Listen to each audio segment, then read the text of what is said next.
tell you the story about the Gadget-Bot studio. And our thought process as to why we designed the studio the way we did.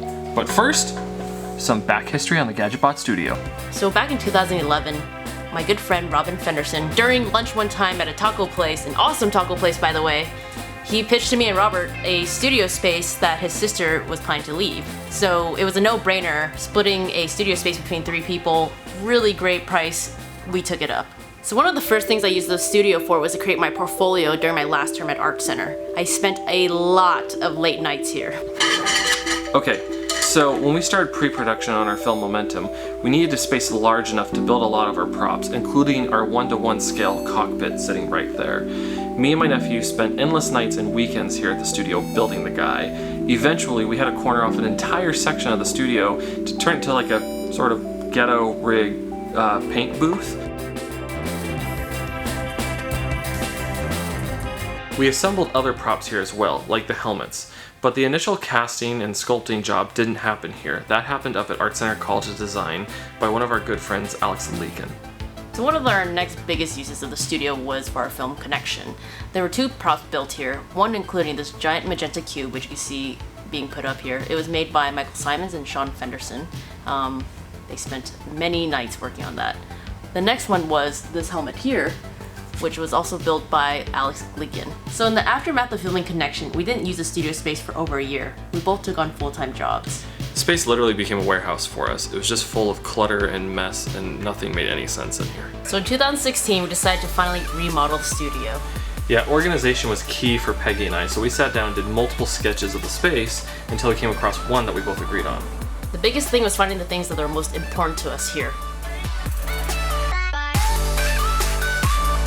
So Peggy and I spent a lot of time in college sitting down, which was really bad on our backs and made me kind of lethargic. So Peggy had a really great idea to get a standing desk.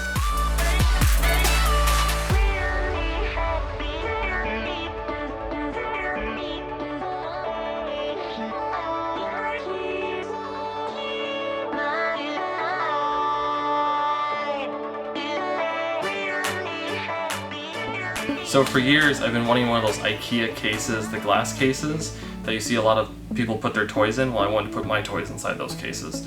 So I got 3 of them, put all my Iron Man toys inside of there. It was very therapeutic. I'm building shelves at the studio today, and I had to go buy lumber, but all I have is my Mini Cooper. Give you an idea of scale. It's the same size as my car. I did it. So Peggy and I took a road trip back in 2015 that involved me getting one of those large, like dolphin shell things you put on top of your car to put all your luggage inside of. But after we got done with the road trip, I had nowhere to put it, so I wound up building a really large shelf to put in the studio. And Peggy and I almost killed each other trying to lift that thing up. It was like 100 pounds or something like that, just of crap on the inside. And all we had was like 1 footstool and 1 ladder. So one of the things that I was working on for our space was the workshop area. We had a lot of tools when we were working on Momentum, and we needed to put them up in a space so that we can access them easily. What you see here is me organizing them all. We chose to paint the pegboard orange, of course, because it's Gadget-Bot, and the way I chose for it to be was any tools that we use often was at the bottom, and anything we didn't use as much was put at the top. If there were smaller tools, or little bits of things like nails and screws, we put it into the green box. So what's happening here is that you see Robert's nephew, Michael Simons, wiring up the Gadget-Bot sign. It was made by our friend Gary Beck from Beck Specialties.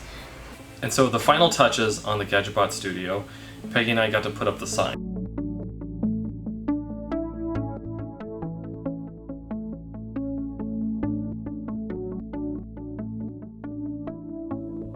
Thanks for watching our first episode. We thought it'd be a great launching point for the rest of our episodes. Oh, and by the way, if you hear all the jingling noises, it's because of these guys. These guys.